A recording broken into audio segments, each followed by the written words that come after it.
Добро вечер, почитувани, добро дојдовте во вечерашното издание магазин Вечерва со Слободан Томич. Да, јас сум Слободан Томич, вашиот автор и уредник на вечерашниот магазин и ви посакувам пријатни мигови со програмите на телевизија Вистел. Како што најавив речиси пред еден месец, дека овој период на реализација се моите две телевизиски емисии, главна тема ќе бидат председателските избори во Соединените Американски држави. Тоа го правам, благодарам за мојата номерна екипа која е со мене во сите изминати недели, ги поздравувам. Пред се асистентот мој, Кристина Томич, која е главен дизајнер и продуцент на оваа емисија, како и моите блиски соработници, Ивана Алексовска и да не речам,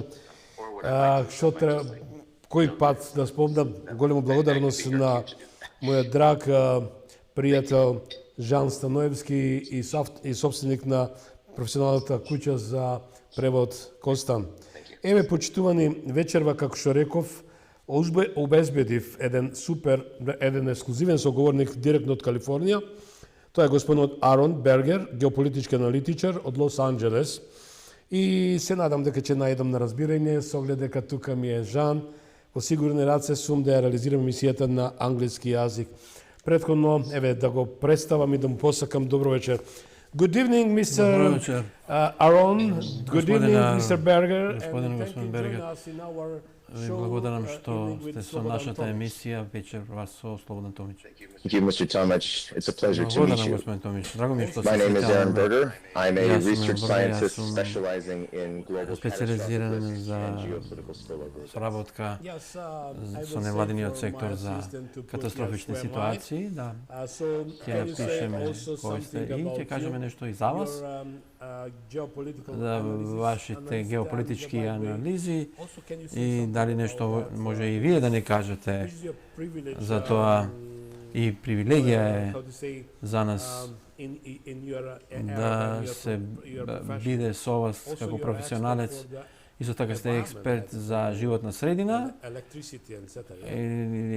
енергија, струја и така натаму. Да. Нешто да кажете за себе повеќе? No, please repeat the question. I apologize. Повторете го прашањето. Општо ќе започнам со моето прашање кое што веќе ги добивме од нашите македонци што живеат во Америка. Како што знаете, имаме повеќе од 500.000, половина милион американци со македонско потекло кои живеат таму во многу држави и сигурен сум дека ќе разберете, ако дозволите, затоа што имам извонредно искуство како новинар следејќи избори во Америка и за гледачите, за ваша информација, јас директно ги следев 5 циклуси на избори во Америка од 2000 година во Калифорнија, бе во Сан Франциско и таму доживеав прекрасно искуство. Какви се состојбите во Лос Анџелес сега? It's actually very nice Да, in Los Angeles. пријатно е овде во Лос Анџелес. Живеам повеќе во западниот дел од Лос Анџелес, блиску до океанот и секогаш е задоволство да потсетиме дека колку е важен океанот и колку е живењето убаво таму и прекрасно е да се живее овде. Во Скопје какви се состојбите?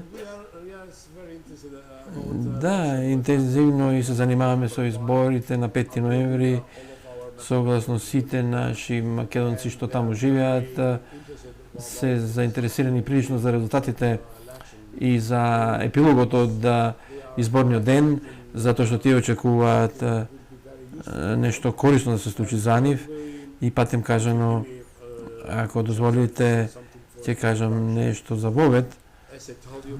Како што ви реков, мојот колега Жан Становски ќе не преведува. Ние сме само 11 дена пред изборите во САД. Ова е едно од најважните изборни циклуси во историјата.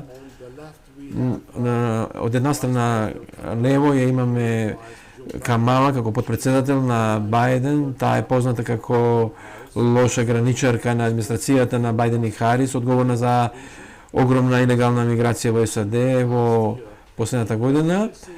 Но исто така во САД имаме највисока инфлација сега со зголемени цени на енергенсите, храната и на се останато. И од десната страна го имаме Доналд Трамп, кој што е прилично невообичаен кандидат за председател.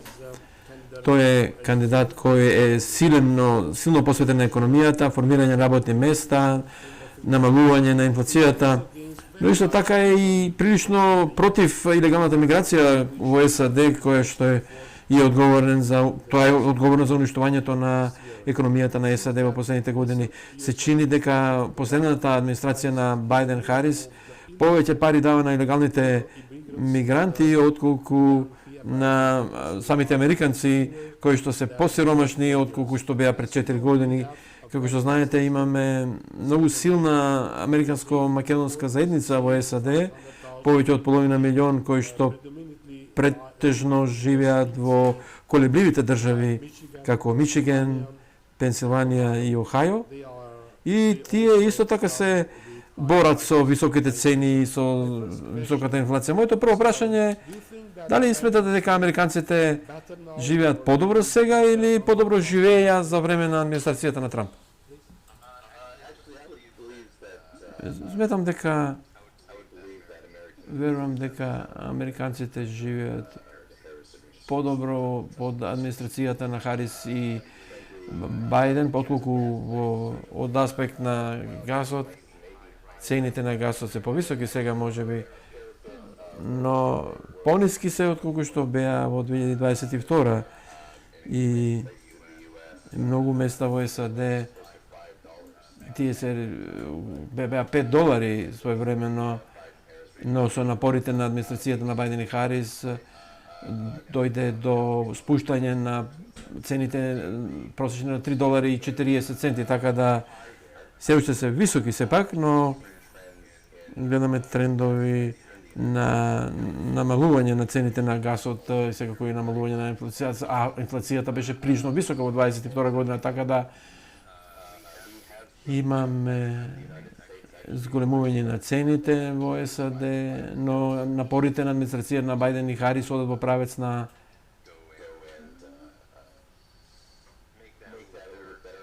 подобрување на состојбите и тоа на крајот ќе доведе до успешни напори. Се чини дека и очекувам дека доколку подпредседателката Харис победи нови избори, овој тренд ќе се зголеми. Моето второ прашање би било: согласно последните анкети, Трамп води во сите 7 колебливи држави. И согласно Polymarket, Трамп е фаворит да ги добие изборите. Камала се мачи со латино и црната заедница и машките гласови. Зошто е тоа така? Дали сметате дека има конфликт помеѓу Бајден и Харис?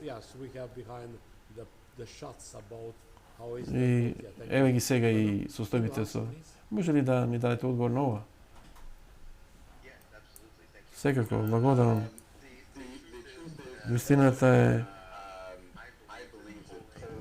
верувам дека анкетите не се добар начин да се свати како стојат трендовите и што ќе може да очекуваме во САД на изборите. Многу луѓе се заинтересирани за ваквите анкети затоа што тие беа во точни во 20-та година, но исто така подоцна увидовме дека има падање на точноста на анкетирањето и разбирањето на социјалните трендови овде во САД во последните 12 години, така да овие модели не се некоја состојба која што може да укаже на тоа како ќе се одвиваат изборите. Од друга страна, кога спомнуваме дека Камала Херис се бори со латино и гласовите на црнците, тоа треба да имате предвид дека со мали промени, може би промени на мал процент, едноцифрен процент, можеме да дојдеме до пресврт каде што некои припадници на машката латино заедница ќе може и да дадат поддршка на Камала Херис. Така да кога овие вести беа објавени овде, дел од проблемот во САД овде дека има многу вакви анкети и луѓето се заинтересирани да луѓето да внимаваат постојано на тие анкети, така да тие креираат еден вид фабрикации каде што се чини дека има голем конфликт или предизвик огромен, а во вистинскиот живот тоа не е баш така. Например, во 20-та година луѓето говоре за тоа колку ќе биде зголемување на гласовите за Доналд Трамп од црните гласачи, но сепак ако ги погледнеме резултатите тогаш, Доналд Трамп воопшто дори не доби ни 10% од тие гласови, така да важно е да знаеме дека треба да излеземе од тој тренд и да се фокусираме на анкетите и да им веруваме толку многу. Јас, Ивана ќе ни покажа некои видеа од господја Камала, од незините изборни настапи, но дозволи јас како новинар, следејќи ги председателските избори во САД од 96 година наваму, уште тогаш помеѓу Бил Клинтон и Боб Дол, потоа бев и во, како што реков, во Сан Франциско и во 3 други држави.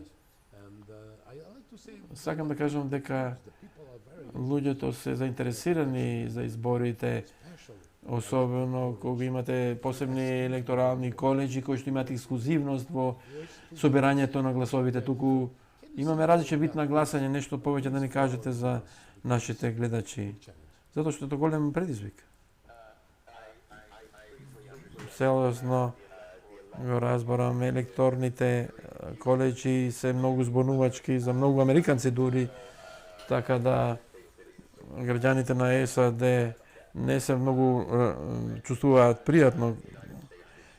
Кога беа формирани Соединетите држави, нашата земја беше различна во тоа време и голем дел од решенијата да се обезбеди дека сите гласови ќе бидат чуени е да се даде можност каде што луѓето во тоа време, тоа беше привилегија на пообразованите американци, тоа е некаде во 1700-тите години и само одреден број на луѓе во тие времења беа во состојба да гласаат и да може нивниот глас да значи нешто на изборите. Истовремено, тоа не значи дека луѓето кои што живее во тие држави беа представувани соодветно, така да она што се случи, луѓето во секој од овие држави ќе гласа за оној кој што сака да им биде претседател и потоа врз основа на кој кандидат ги добие вкупните гласови, голем дел од државите потоа бираат електори и прават електорски коледжи за тој претседателски кандидат. Има некои држави каде што не ги даваат сите гласови на кандидатите кои што ги добиле највеќе на изборите. Туку и сценариото победникот ги добива сите, се врши и ако имате 60% од гласовите, а некој добие 40% од гласовите, тогаш лицето што добило 60% од гласовите добива 60% од електорите од таа држава и тоа лице со 40% добива 40% од електорите во таа држава. И тоа е различно во самите држави и укажам на вашите гледачи да видат како Мичиген и Калифорнија изгледаат, каде што победникот собира све и им препорачувам да ги погледнат тие држави. За жал, збунувачки е малку сето ова и не обвинувам никого што е збунет поради ова. Благодарам за овој објаснување и за многу наши гледачи, бидејќи не знаат за овие електорни коледжи, но еве да одиме на наредното прашање. sad pod Biden i Harris potrošio milijardi dolari во поддршка на Зеленски на Украина против Русија. А неодамно имавме два големи оркани кои што пустошеа во САД и ги уништија делови од Флорида, Џорџија и Северна Каролина.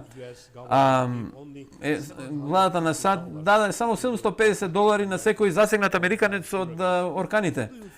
Како мислите дека Камала ќе го објасни тоа дека гласачите на нивната администрација им дава милиарди долари на Украина, а само $750 на американците кои што ги изгубија своите домови. Молам. Апсолутно, да. Господин Томич, да, малку увидовме на самиот почеток, сакам да ги искажам мојата длабока поддршка и надеж за подобра иднина за луѓето кои што беа засегнати негативно од орканите што дивееја и пустошеа во САД неодамна. Прво што сакам да објаснам е американците кои што беа под влијание на орканите во САД добија $750 за итни трошоци. Сепак сакам да нагласам дека тоа не е воопшто крај на поддршката што ќе ја добиваат граѓаните од американската влада, кои што негативно беа под удар на орканите. Продушката ќе продолжи, каде што ќе можат да ги плаќаат кредитите, да добијат храна, да ги поправат своите домови и да престојуваат, да речеме, алтернативни живеалишта, хотели и така натаму. Така да $750 се само првата итна поддршка, помош што им се даде на американците и што тие ги добија поради пустошењето на овие оркани, но многу е далеку од она што ќе го добијат на крајот. Една работа што треба да се објасни сепак е дека од таму каде одат парите, точно е дека Конгресот на САД и председателот одобрија $4 милиарди од помош на Украина. Украина беше сојузник долго време и Соединетите држави ја почитуваат својата посветеност кон своите сојузници и ќе продолжи тоа да го прави, но истовремено треба да разбереме дека Федералната агенција за управување во моментов е во недостаток на средства. Причината зошто е тоа така е затоа што републиканците во Конгресот се одбиваат да гласаат и да работат на овие привремени изголемување на фондовите, што ќе ги добијат граѓаните. За жал, верувам дека ова е нешто што Трамп ќе треба да го објасни на своите гласачи, не само Харис, затоа што не е подпредседателката Херис која што стои на патот на финансирањето на поддршката и кои што се негативно, значи, под влијание на оркана. Туку тоа се републиканците во Конгресот. Неодамна имавме БРИКС самит, каде што еве и Турција станува потенцијален член, како и Србија исто така, како што знаете. Македонија е под вето од Бугарија за членството во ЕУ. Дали сметате дека БРИКС има зголемена моќ сега и дека можеби мојата земја Македонија ќе треба да трне по некој друг пат наместо кон ЕУ? И тоа е мислење на македонците кои живеат во САД и тие се едноставно сакаат да чујат од состојбите како вие проценувате ситуацијата тука. Благодарам, господин Томич.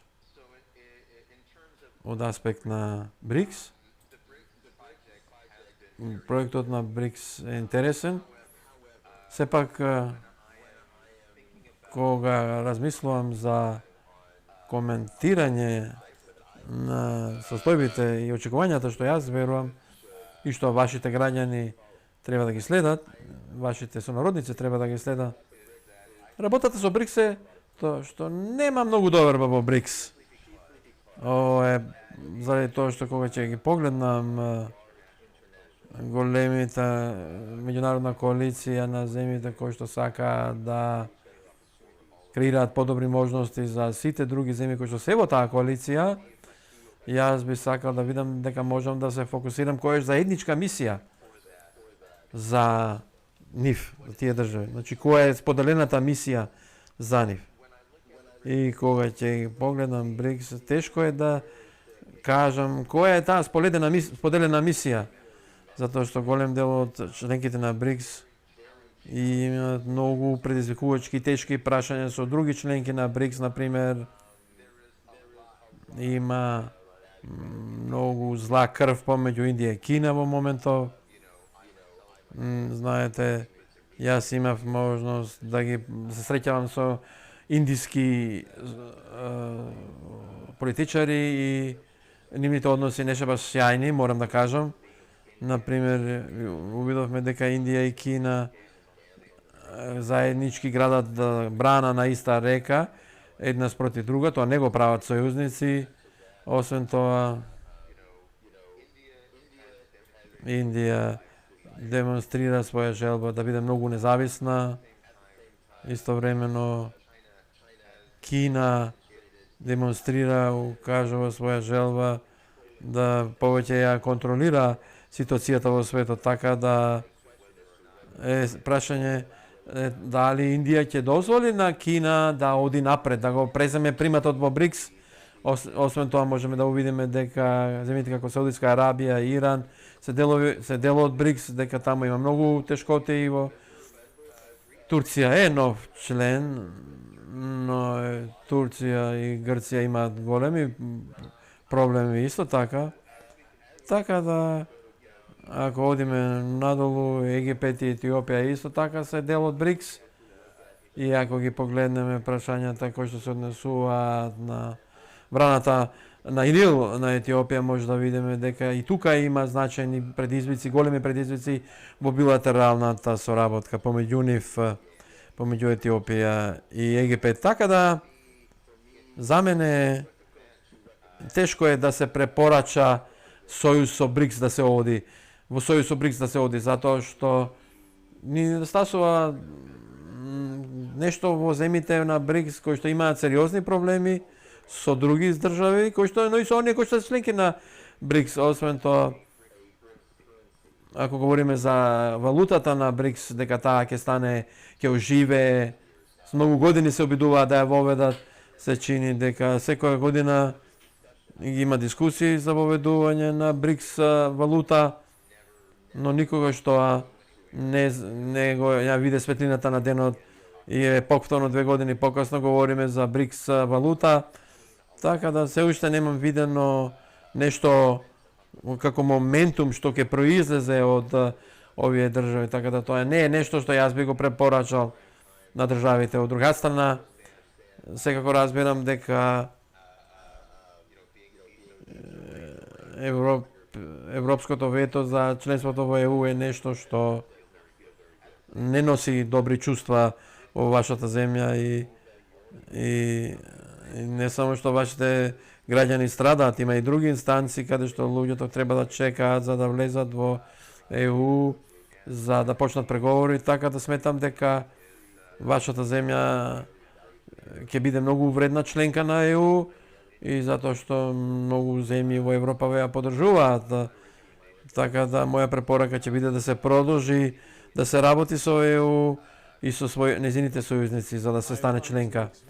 Сакам да ве запрашам во името на моите сонародници, тие сакаат не да чујат вашата земја, сакам да чујам дека спомнувате Македонија и македонци. Би сакал да му се заблагодарам на Григор Ташковиќ и на заеднички пријател, ги поздравувам него и вас. Тој е многу добар пријател и силен амбасадор на Македонија, Зоран Дабич, кој што е еден од моите многу добри пријатели со кој што еве делам совети и добивам совети исто и за вечерот. Сакам моите прашања да ги нашам во правец на тоа дека сме на работ на Третата светска војна. Ја имаме војната во Украина, ја имаме војната помеѓу Израел и Либан, Израел и Хамас и иранско-израелската војна. Исто така имаме високи тензии помеѓу Кина и Тајван и двете Кореи.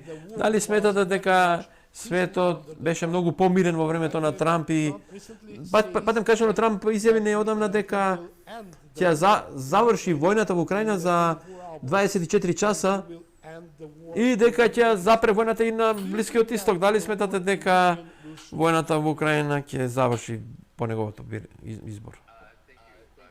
Благодарам господин Томи за ова прашање.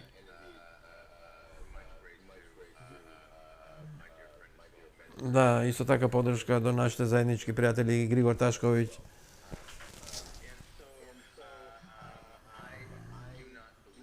Не верувам дека светот е на работ на Третата светска војна. Јас тоа го слушам веќе повеќе од една деценија и не сметам дека тоа е иминентно, но што сакам да кажам е за последната светска војна, Втората светска војна, кога имавме толку многу земји обединети во сојузи, не верувам дека тоа сега се случува, особено со аспект на Украина и Русија, со инвазијата на врз Украина. Увидовме дека има многу можности за конфликтот да се прелее, но тоа не се случи. И имаше и во Украина исто така тензии, тие продолжуваат. Не се проширија кон други европски земји или нето сојузници, така да убеден сум дека тоа нема да се случи. Од аспект на кога ќе заврши војната помеѓу Русија и Украина, не сум сигурен за тоа. Секако дека има многу луѓе кои што проценуваат дека војната наскоро ќе заврши. Последната година луѓето кажуваат дека на крајот на оваа година ќе заврши војната, на крајот на минатата година. Како е имаше многу мислења различни кај европските сојузници и отпорноста, изморената отпорност на Украина се покажа. Тие продолжуваат да се борат за својата независност, што верувам дека таа ќе биде поддржувана и понатамо, особено од аспект на Блискиот Исток. Традиционално Блискиот Исток се гледа како подрачје со многу војни и општо кажано нема некаков апетит за вклучување на повеќе земји во конфликтот, додека мораме да бидеме загрижени дека Соединетите држави и израелските сојузници можеби ќе продолжат да го поддржуваат Израел за да заседат неговата одбрана. Можеме да бидеме сигурни дека Соединетите држави, тоа е екстремно непопуларно за било кој политичар да предлага дека САД треба да биде повеќе вклучени во овој конфликт или во било кој конфликт. Општо кажано, така да не сум загрижен дека неволјите што сега се случуваат ќе се прелеат во некаква светска војна. Не верувам во тоа и секако Кина и Тајван може да увидиме дека секогаш имаат високи тензии таму. Причината зашто сметам дека тоа ќе дојде до прелевање драстично во блиската иднина е затоа што и увидовме што се случува кога нашите глобални ланци на поддршка, особено на полупроводници од Тајван ќе бидат нарушени и на чипови. И увидовме тоа што се случи во времето на пандемијата. Требаше години да поминат за да се врати ланците на набавка на чипови и се уште не сме ни стигнале до сојбата од пред и конфликтот помеѓу Кина и Тајван секако ќе креира многу големи нарушувања на глобалните ланци на набавки, така да Кина нема да направи потек кој што ќе доведе до заострување и ескалација. Освен тоа, состојбата со двете Кореи и тука ќе имаме постојан увидовме ескалација, но сепак треба да земеме предвид да и погледнаме што во наводници што значи ескалација таму, например, неодамна северно корејците бомбардира некои села, на тоа беа нивни села или нивни подрачја каде што бомбардира, така да не би можеле да прогнозираме дека ќе има некаква голема светска војна, дека таа ќе се случи, тоа не може. И како одговор за прашањето за Трамп, дали ќе ја запре оваа војна, мислам да ако председателот Трамп сака да ја заврши Украината во Украина, тој ќе може да ја запре поддршката што владата на САД ја дава на украинските луѓе. Сепак тоа ќе резултира во тренд каде што земјата може да нападне некоја друга земја без провокација, со сила и да окупира. Тоа не е некој тренд кој што сакам да видам дека ќе се случи и не е тренд во кој што верувам дека ќе има корист за САД или за граѓаните на САД. Така да и покрај тоа што Трамп вели дека може да ја заврши војната брзо, треба да земе предвид што тоа мисли за еднината. Не сакам да кажам дека тоа ќе биде преседан каде што САД ќе престане да ја поддржува или ќе ја поддржува инвазијата на една земја врз други земји, затоа што тие тоа го сакаат и тоа исто така е поврзано со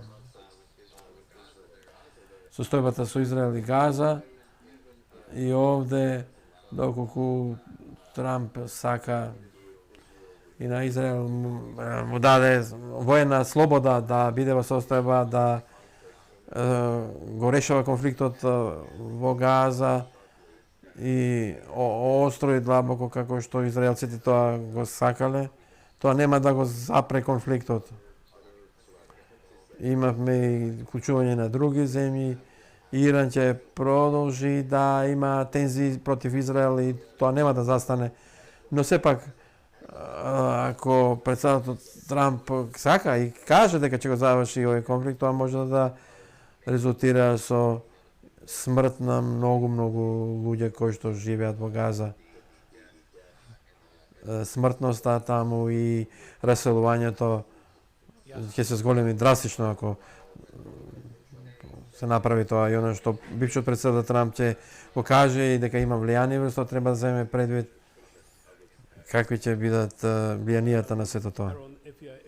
Арон, ако ми дозволите, уште еднаш ќе ме представам за нашите гледачи кои што еве се приклучуваат со нас. Денеска е Арон Берген, геополитички аналитичар од Лос Анџелес, од Соединетите држави. Продолжуваме со наредните прашања. Како што знаете, имаме многу голема македонско-американска заедница во САД, особено во колебливите држави како Мичиген. Голем дел од нашите македонци во Мичиген се работници во градежната сфера. Како мислите дека двете партии, демократите и републиканците, ќе ги привлечат македонците од Мичиген да гласаат за демократите или за републиканците? Не сум сигурен. Имаше многу можност таму за двата кандидати за да го кажат тоа што ќе го направат за обичниот граѓанин и работник во САД и секако македонските американци што живеат во Америка ќе имаат корист од тоа. Може би да предложам бившиот председател Трамп спомнуваше нешта како тарифи кои што ќе помогнат на луѓето со спуштање на животните трошоци. За жал, увидовме дека имаше многу економисти кои што искажуваат дека ќе се случи обратното со тарифите ако тие се намалат. и на граѓаните им го отежнува тоа животот се повеќе. И за жал тие дури мора повеќе да плаќаат цена за гасот, например, колку порано. Така да, она што го гледаме како прашање од аспект на тоа што поранешниот председател Трамп го спомнуваше како економска политика, така ги ослабува можностите за граѓаните за преговараат за платите и она што го спомнавте како работници дека истовремено подпредседателката Камала Харис има намера да ги зголеми овие тарифи за работниците од градежниот сектор и секако тоа ќе биде разлика за работниците таму и ќе влие секако на сите граѓани кои што живеат во Мичиген, но и во било која друга држава од САД. Трамп е еден од најнападнуваните, најнапаѓаните представители во историјата на САД. Тој два пати беше под импичмент, беше осудуван два пати, беше на судски рочишта, беше под оган на CNN, CBS, MNC, BC, NBC и други. Сите беа против него, Wall Street беше против него, преживеа два обиди за атентат и се уште стои силен, посилен од било когаш. Зошто е тоа така? Интересно, затоа што ако се навратиме на историјата во САД и погледнеме изборните шанси за председателите кои што имале напади зад себе, луѓето ќе се сетат на бившиот председател Реган. Тој беше, ако се сеќавате, исто така имаше обид за атентат врз него и тој резултатот од тоа беше драстично зголемување на популарноста на Реган. Разликата тука сега е што бившиот председател Реган беше председател во тоа време. Тоа не беше толку поларизирана ситуацијата во САД во тоа време и сигурно можностите за граѓаните на САД да се зближат и драстично се зголемија со некој кој што е веќе председател. А ако си кандидат за председател, верувам дека било кое лице кога преживува напад од атентат, ги добил изборите, ја добил трката за председател. Го видовме кандидати низ историјата кои што дури два пати беа обиди за атентат но не им ги зголеми нивната популарност. И имавме еден председателски кандидат во историјата кој што беше застрелан додека говореше и продолжи да зборува и потоа ги изгуби изборите. Така да идејата дека бившиот председател Трамп добива на популарност поради обидот за атентат не држат вода, особено барем од оно што јас го мислам. Освен треба да имаме на ум дека луѓето кои што се обидуваат да го убијат се луѓе кои што се републиканци, што исто така е нешто што треба да се нагласи овде.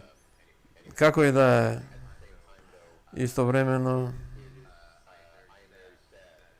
би кажал дека ние во САД влегуваме во ера каде што некои луѓе сметаат дека е соодветно да се посегне по оружје и да се биде населен било кој граѓанин на САД кој што е или кандидат за председател и така натаму. Се надевам дека оваа насилна реторика која што ги инспирира насилство дека ќе престане и која што ја доведе до овие два напади на републиканци врз бившиот председател Трамп и дека тоа ќе застане, ќе престане да се случува во иднина, затоа што верувам дека сме посветени во САД. Нешто за мојата телевизија да кажам, каде припаѓам. Ние припаѓаме кон едината и благодарите на оваа телевизија.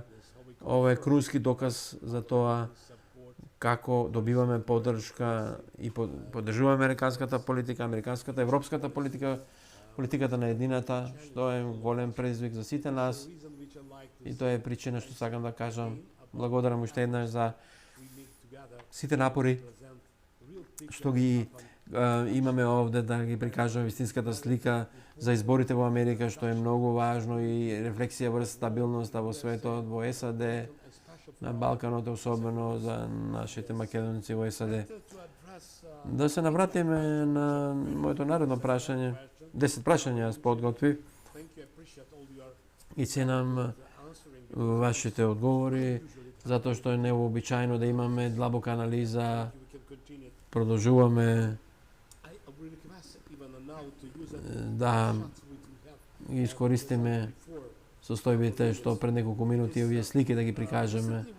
Неодамна бевме сведоци на една од митинзите на Камала Харис во Висконсин, каде што 20 студенти кажаа јасно дека Христо е крал, е цар, дека Исус е господар, и тие беа изфрлени од митингот и Камала кажа: вие сте на погрешниот митинг. Многу американци, особено многу христијани и евангелисти во САД беа увредени од Камала Харис. Преди тоа се чини дека христијаните не се добре дојдени во Демократската партија и дека Демократската партија е антихристијанска партија. Имаме голема македонска заедница во Висконсин, исто така, и тие се многу големи верници. И дали тоа ќе влијае врз шансите на Камала Харис да победи во Висконсин? Секако. Благодарам, господин Томич.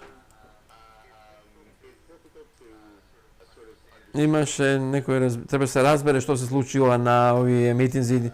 Многу е гласно таму на крајот на краиштата. Не знам дали воопшто подпредседателката и била во таков некој инциденти.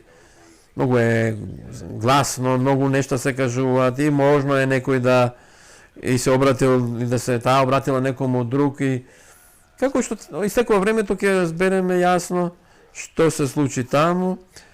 Она што сакам да го кажам е дека поддршката што луѓето верниците ја даваат на подпредседателката е висока. Например, ќе се сетам на Националниот католички регистар овде, каде што издаде една статија за католичките гласачи и двете организации. Истражување од тие две институции покажаа дека 50% од католиците во САД ја поддржуваат подпредседателката Харис, 42% за Трамп, така да може да видиме дека, например, многу можности овде се нудат што водат до тоа да подпредседателот на кампањата на подпредседателката го прави за да ги вклучи католиците, христијаните и од другите. Увидовме дека има многу луѓе кои што познати луѓе кои што стотици илјади луѓе ја поддржуваат Камала, така да не ми е познато дека имало таква некоја кампања, дека тие биле недобре дојдени таму, такво нешто немам доживено. И Демократската партија се нарекува партија на големите групи, луѓето верници, католици, христијани, секако се може таму да ги остварат своите потреби. Дали имаме некаква предпоставка за тоа Нострадамус кој ќе биде победник? Добро, не. Може би да дадеме проценка за тоа што ќе се случи на 5 ноември и што ќе се случи утредента по 5 ноември, што ќе се случи со Америка и со светот ако победи Трамп, а што ќе се случи ако подпредседателката Камала победи? Апсолутно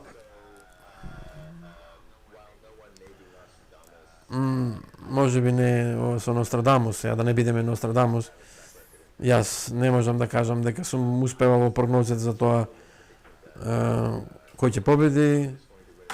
Јас претпоставив кој ќе победи во 16-та година, тоа беше Трамп.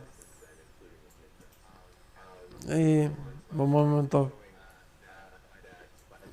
председателката Камала Харис ќе добие околу 300 електорални гласови по мене, а Трамп за жал ќе добие помалку. Така да верувам дека на 5 ноември ќе видиме чекор напред. Една од најголемите состави во САД и состави кои што не дефинираат се повеќе од другото, така да додека нема да се преправам овде да кажам дека нека нема да имаме гласачи кои што ќе сакаат да се изразат на насилен начин, дека ќе истовремено мислам дека духот за демократија во САД е силен и дека на крајот на краиштата ќе ги надминеме сите овие предизвици и дека ќе се разбутиме на 6 ноември со наш нов председател. Може би ќе потрае подолго да се избројат гласовите, така да може би нема да знаеме точно кој ќе победи на 6, но многу веројатно ќе го знаеме на крајот на денот тука кој ќе победи таму и тогаш, ако Трамп победи, тогаш ќе видиме многу драстично враќање оно што се случуваше во 16-та и 20-та година, каде што видовме дека Соединетите држави беа ограничени во своето представување во САД и дека состојбите ќе се влошат во САД и така натаму. И за време на председателот на Трамп тој увреди многу од нашите сојузници, така да тоа не е нешто што верувам дека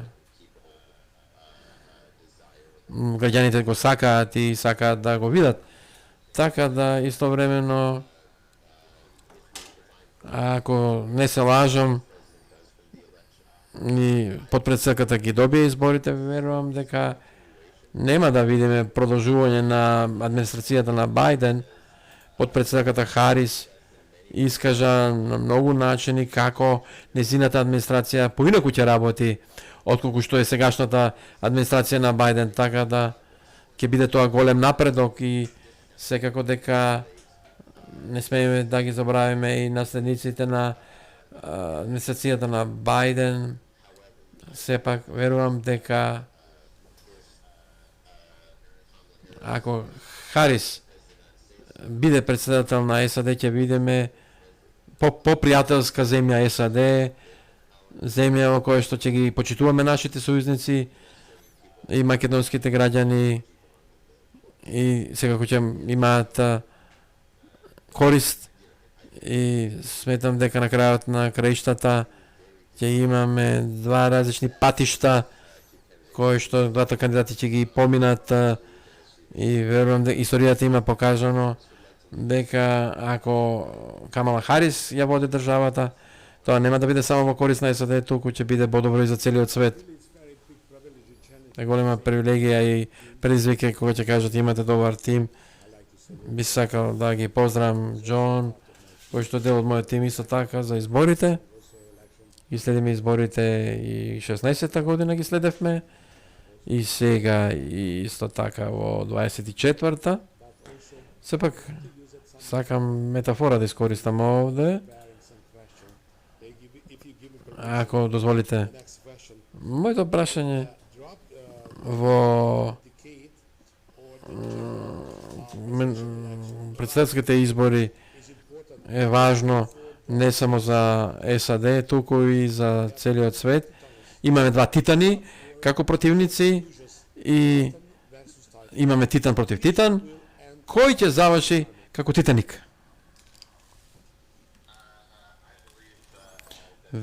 верувам дека победник ќе биде подпредседателката Харис. И една работа што сакам господин Томич да споделам со вас. Добив одговор. Указав вчера дека кладилниците не се или анкетите не се некаков фактор кој што држи вода, кој што може да каже какви се трендовите и како ќе се одвиваат изборите. Но сакам да ви укажам неколку работи што сметам дека се важни и што подпредседателката ќе доведат до победа. Например, оно што нема да го видите во САД да се говори е влијанието на тоа што пандемијата го имаше во САД и како тоа влијаеше врз гласачите. Говоревме за електорските коледжи. Важна работа за електорските коледжи е тоа што одредени групи луѓе живеат во САД, значи дека некои држави нивниот глас повисок, поголема значење отколку кај другите. Тие ги нарекуваме колебливи држави. Тие се држави што може да доведат до промена на гласањето од демократ кон републиканец и зависи од годината. Но тие се клучни, многу клучни за електорските коледжи и за победата на каде што 270 и повеќе вакви електорски коледжи треба да добие победникот. Една работа што сакам да ја укажам, што луѓето многу разбираат е влијанието врз смртните случаи во време на пандемијата за ковид. Видовме дека луѓето кои тендираат да гласат за Трамп ги одбиваа вакцините, ги одбиваа безбедносните протоколи и секои можности ги користеа да се стават во ситуација да се инфицираат. Оно што го видовме сега, можеме исто така да го видиме, и ако погледнеме оваа карта на топлина, каде што интензитетот и густината на смртни случаи за време на пандемијата, значи за време на пандемијата, и ако тоа го поделиме на региони и друга ваква топла мапа земеме и ја ги поделиме поддршката на Трамп за 20-та година кој гласа за Трамп и по област можеме да видиме дека многу луѓе кои што гласале за Трамп умреа за време на пандемијата во бреки што толку големи што може тоа беа прилично високи и ќе влијаат во повеќето колебливи држави, особено Џорџија и Аризона. Освен тоа увидовме и дека финансирањето на оној така наречен даун баут траки, долниот дом, горниот дом, вклучување и така натаму, Сенатот и на наш јазик преведено во САД, финансиска поддршка за републиканците беше прилично ниска низ целата година, што не укажува, не носи добри знаци за републиканците. Освен тоа, заедницата на платформата е многу важна. Го видовме тоа изразено кога сегашниот председател Бајден се повлече откако кандидат на Демократската партија и увидовме дека подпредседателката Харис влезе во трката и Демократската партија даде значење заедништво на платформата што доведе до тоа да веднаш се префрлиме од председателот Бајден да дадеме поддршка на подпредседателката Харис за кандидатурата нејзина. Од републиканската страна тоа не се случува, не е случај. Видовме амбасадорот Ники Хейли и кој беше претходно амбасадор во Обединетите нации, тој се повлече од трката, да се уште добиваше голем процент на примарните гласови и дури поткако се повлече, што покажува дека има разлики кај републиканците, каде што не сите даваат поддршка и дека некои од нив би гласале за Трамп, така што значи дека овие бројки за Трамп се многу, каде што изборите се толку тесни, а ќе бидат прилично тесни за 2 недели, за нецени 2 недели, и секој еден граѓанин е важен и може да направи разлика. И како резултат на тоа, за мене е важно да се каже дека републиканците не се баш многу добри, не стоят многу добро. Писмото само да укажам оно што господјата Камала Харис во Америка го испрати, тие ја поздрави македонската заедница и тоа е писмото. И сакам да укажам на нешто друго. Благодарам, Ивана. Многу познати лица како Мел Гибсон, Илон Маск гласа за Трамп и повика за исто така Бил Гейтс 40 милиони донираше за кампањата. Што би можело да не кажете за овие познати фаци како Маск или Гибсон или од друга страна Бил Гейтс како поддршка? 2 минути и завршуваме со емисијата. Секако во Америка и во САД имаме наш вид на лојалност, што тоа се нашите познати лица. Имаме многу познати лица кои што ја поддржува Трамп, вклучително и Мел Гибсон и Илон Маск. Но истовремено има многу познати лица кои што поддршката ја даваат на подпредседателката исто така. Интересно сметам дека додека во САД правиме голема помпа од тоа што познатите лица ќе го кажат, многу често тоа и не држи толку вода и не прави некоја разлика. Да, има некои исклучоци, например, видовме дека Тейлор Свифт и ја поддржа Камала Харис и веднаш по последната дебата што имаше со бившиот председател, увидовме дека речиси 500.000 нови гласови се регистрирани во за 24 часа откако го стави постот на Инстаграм.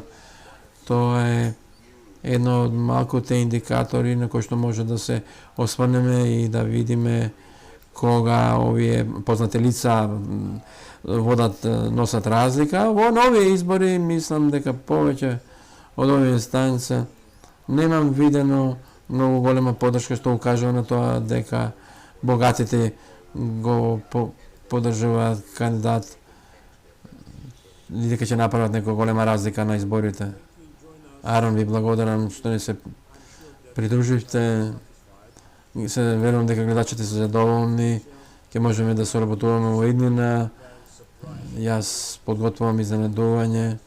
Нема да кажам како е, но ние ќе останеме во контакт. Гледачите ќе може да не следат на нашата интернет. Ви благодарам што бевте дел од нашата емисија и се гледаме наскоро. Благодарам, господин Томеч. Ја ценам можноста да ги споделам информациите со вашите гледачи и се надевам и понатаму да се видиме и посакувам на сите вас безбедна и пријатна вечер. Благодарам. Почитувани гледачи, тоа беше, како што најавив, еден од најголемите геополитички аналитичари во Америка, Арон Бергер од Лос Анџелес, еве даде една длабока анализа. Ја ќе замолам Ивана тука и режијата да ја пуштиме пораката на господинот Ѓорѓе Атанасовски, кој упатува порака до македонците во Соединетите Американски држави. Воедно, да ви го честитам големиот христијански празник Света Петка, во кој навистина и мене ми е празник слава над мојот дом и знам дека повеќе од 85% од македонците го слават овој голем празник в недела и знам дека ќе видите во храмовите за многу години дека вие на сите и именденот, на сите кои го носат ова име. Петар, Петро и така натаму. Бите живи и здрави за многу години. Пријатна вечер.